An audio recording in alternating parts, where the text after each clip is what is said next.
All right, strap in, everyone. Today, we're going deep on Neuralink. Yeah, Neuralink. Not the usual headlines you've seen. We're going way deeper than that. That's right. We've got a ton of stuff to get through. We're talking research papers, interviews. We even found some early feedback from those human trials. Oh, yeah. Those just got approved. So just in case anyone's been off the grid, Neuralink, that's Elon Musk's company. They're trying to, well, Build a brain-computer interface. a brain-computer interface. But it's not just about, like, controlling your phone with your mind. I mean, that's part of it. But It's way bigger than that. this is about potentially treating paralysis.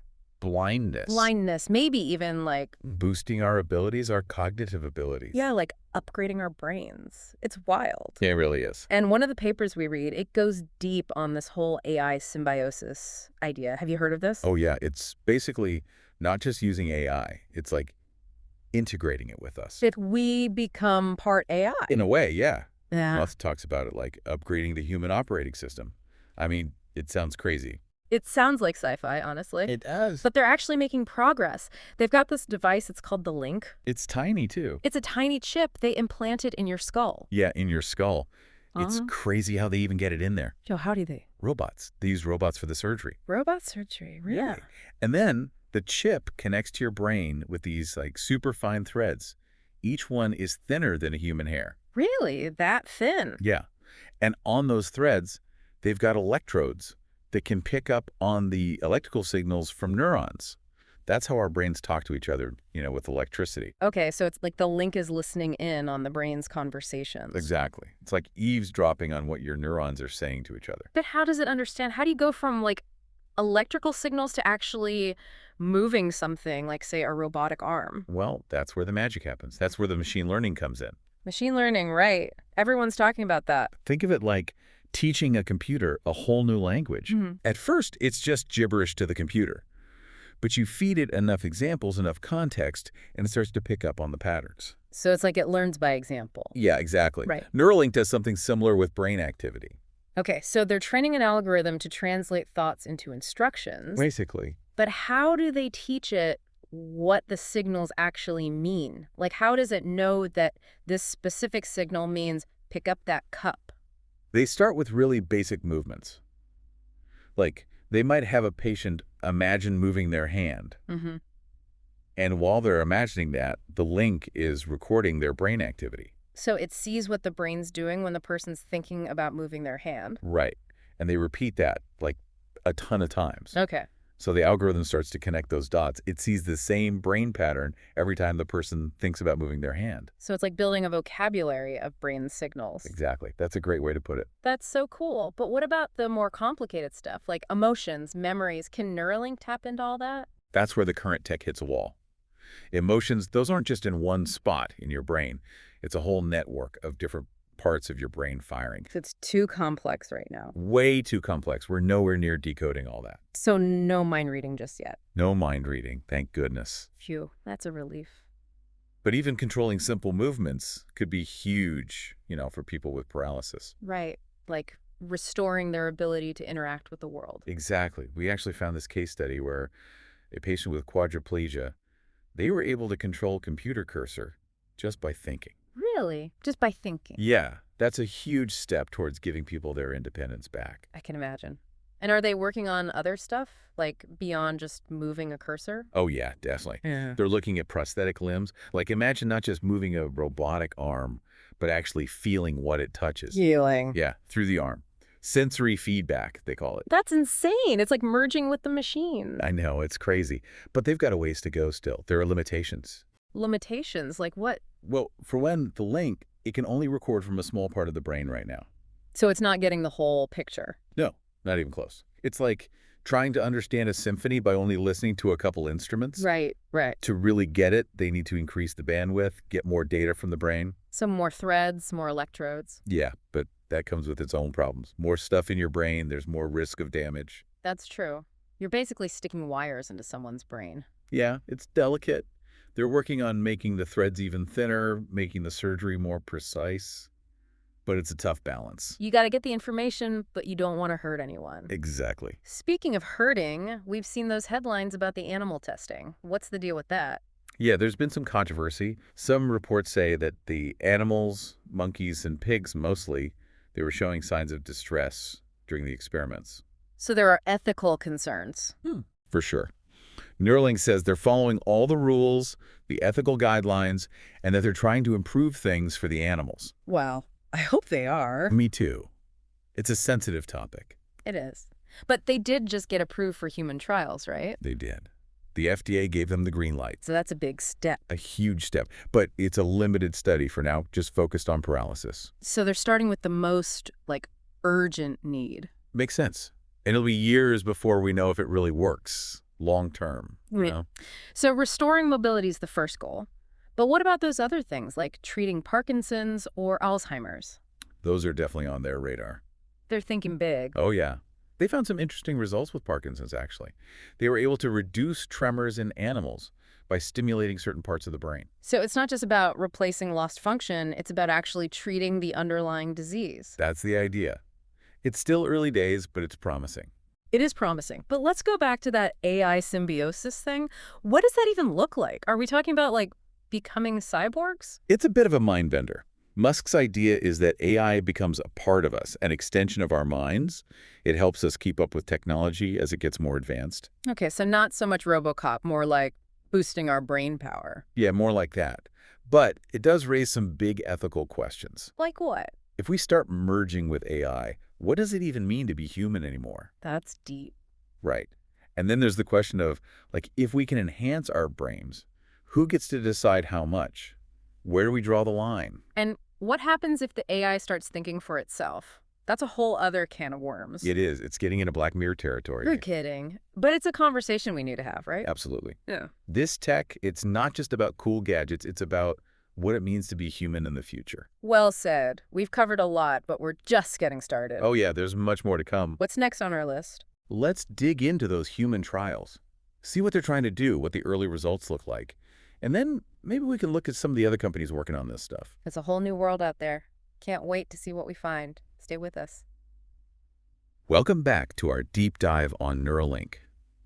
Before we get to those human trials, I think we should look a little closer at how this tech actually works. Yeah, we've been talking about the link and these tiny threads, but what's going on inside? How does it actually work? So each of those electrodes and the threads, it's basically recording the activity of a neuron, or a small group of neurons. Now imagine you've got thousands of these little electrodes all listening in on different parts of the brain. So it's like picking up all these tiny signals. And creating this massive amount of data. That's where the machine learning comes in. Okay, machine learning. You're going to have to break that down for me. So Neuralink uses a type of algorithm called a neural network. A neural network? Yeah. And these networks are modeled after the human brain. So you're using the brain to understand the brain. Kind of, yeah. They're really good at picking out patterns, even in super complex data, like what we're talking about with the brain. So they take all that data, feed it into the neural network, and it starts to learn what the patterns mean. Exactly. Remember those monkey experiments where they were playing Pong with their minds? Yeah, I remember seeing that. So while the monkeys were learning to play, the algorithm was watching, analyzing their brain activity the whole time. So it's learning alongside the monkey. In a way, yeah. Over time, it learns to connect certain brain patterns with certain movements of the paddle. So it's like the algorithm's figuring out the rules of the game and how the monkey's brain controls the game. That's a great way to think about it. And once it figures that out, it can take those brain signals and turn them into instructions for the computer. And that's how the monkey moves the paddle, just by thinking. Bingo. That's amazing. But Pong's a pretty simple game. What about more complicated movements, like if you're trying to control a prosthetic arm? It's the same basic idea, but way more complicated. Instead of just up and down, now you've got tons of different movements to account for. And different grips, different pressures. All of that. So you need way more data, way more sophisticated algorithms to make that work. So they're still working on that part. Oh, yeah. It's a constant process of refining the algorithms, gathering more data, making it more and more accurate. And the human trials, those are going to give them a ton of new data to work with, right? Yeah, exactly. So let's talk about those trials. What are they actually looking at? What have they found so far? So the first thing is safety. Can they implant the link without messing things up? Right, because brain surgery is serious business. No kidding. And then can they get a stable connection between the link and the brain? Can they collect good data? So the very basics. Yeah. And so far, it looks like the answer is yes. That's good news. It is. But it's still super early. We're talking about brain surgery here. There are always risks. And we don't know the long-term effects yet, right? Not yet. That'll take more time and more research. Makes sense. But apart from safety, what are they hoping to achieve with these first trials? The main goal is to show that they can use the link to restore some movement for people who are paralyzed. So people who can't move their arms or legs, they might be able to use the link to control things. Exactly. Imagine controlling a computer, a robotic arm, even an exoskeleton, just by thinking about it. That would be incredible. Any signs that it's working so far? There have been some pretty exciting reports. One patient, they were able to type on a computer just by thinking about the letters. No way. And another one, they were able to move a robotic arm, like picking up objects and stuff. So it's actually working. It seems to be. But it's still early days, remember. It's going to be years before this is something people can just get. Right. It's not like they're going to be selling these at Best Buy anytime soon. Not quite. They got to get through more trials, figure out the manufacturing, make sure it's actually safe in the long run. Plus all the regulations and stuff? Oh yeah, there's a ton of red tape to cut through. Well, let's hope it all works out. This could be huge for so many people. It could. And that's just the beginning. Remember all those other potential uses we talked about? Yeah, like treating Parkinson's, Alzheimer's, even enhancing our brains. All that's still on the table. But that stuff, that's even further out. They'll need even better algorithms, even more data, probably a new and improved link. So it's a step-by-step process. Baby steps. First, make sure it's safe, then figure out how to restore movement, then start tackling those bigger challenges. Makes sense to me. But it's important to remember, Neuralink isn't the only one doing this. There are other companies working on brain-computer interfaces too. Really? Yeah, and they're taking different approaches, different philosophies. That's a whole new field opening up. It is. It's an exciting time to be watching all this unfold. It is exciting, but it's also a little scary, right? Definitely. We've talked about the animal testing concerns. Right, and what about the risks for humans? I mean, this is brain surgery. It's not exactly a walk in the park. Yeah, absolutely. Anytime you're doing brain surgery, there's a risk of infection, bleeding. You could damage the brain. Okay, so that's the surgery itself. But what about the link? Are there risks specific to the device? One thing people are worried about is the long-term effects. Because it's just been implanted, right? We don't know what happens after 10 years, 20 years. Exactly. What happens to the brain tissue around the device? Does it cause any problems? These are all questions they're still studying. That's a little unsettling. It is. And then there's the whole data security issue. Oh, right. This thing's reading your brainwaves. Someone could hack into it, right? That's the fear. Steal your thoughts, your memories, your personal data. That's like straight out of a sci-fi thriller. I know, right? Neuralink says they're building in all sorts of security measures, but... But no system is foolproof, right? Exactly. And as technology gets more advanced, the hackers get more advanced, too. So it's kind of a cat and mouse game? It is. Yeah. And the stakes are pretty high when you're talking about hacking into someone's brain. No kidding. So are there any rules about this? Any regulations to make sure this stuff doesn't get out of hand? Well, the government's starting to think about it. But this technology, it's moving so fast, it's hard for the laws to keep up. So it's kind of the Wild West out there. In a way, yeah. And that's why it's so important to have these conversations now. Before it's too late. Before it's too late. We need to think about the ethics, the societal impacts, not just the cool tech. I agree. We can't just let technology run wild without thinking about the consequences. Right. So yeah, we've talked about the tech, the risks, the potential benefits. Where do we go from here? I think we need to zoom out even further. Look at the big Wow. picture. The big picture, yeah. What happens if this tech actually takes off? How does it change society? How does it change us? Those are some big questions. They are. But they're questions worth asking. Let's get into it. All right, welcome back to the deep dive. So far, we've really dug into Neuralink, the tech, the good stuff, and, some of the things that make you go, The concerns, yeah. Yeah, the concerns. But now I think it's time to, zoom out. Big picture time. Yeah, let's look at the bigger picture here. What does Neuralink mean for society, for all of us? What if this stuff really takes off? What if it becomes I don't know, as common as smartphones? Okay, hold on, slow down. Everyone walking around with a chip in their head. Well, maybe not that extreme, but think about how much the internet has changed things. Oh, yeah. In just a few decades, right? It's crazy how fast it happened. Mm-hmm. From dial-up to, instant everything. Information at your fingertips, constantly connected. Right, and Neuralink. It could be that big. A whole new way of experiencing the world. So instead of scrolling through Twitter, we're going to be like mentally plugged in. It could be like that. Yeah. Imagine instant communication, like sharing thoughts directly. Uh, No need for language even. Mind to mind. Mind to mind. And learning, imagine downloading knowledge directly into your brain. That's some serious Matrix stuff right there. It is a bit, isn't it? But think about it. All that knowledge instantly. But what about, like, misinformation? What if someone uploads, like, fake news into your brain? That's a big worry. We'll need ways to filter that stuff out. Fact-checking for the brain. Something like that, yeah. But it's also about, like, being smarter about the information we consume. Like critical thinking skills. Exactly. We got to get better at spotting the fakes no matter how the information gets to us. But, okay, let's say we figure out the whole truth versus lies thing.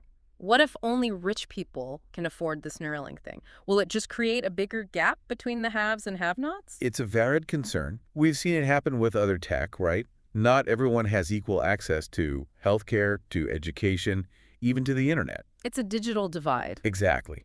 And we don't want Neuralink to make that worse. So how do we stop that? Is it like government regulations, subsidies? It'll probably be a mix of things. We need policies that make sure everyone can access this tech. No one gets left behind. Right. And we need to educate people, help them understand this tech so everyone can benefit. So it's not just about the tech itself, it's about how we use it as a society. It's about choices. And ethics. Absolutely.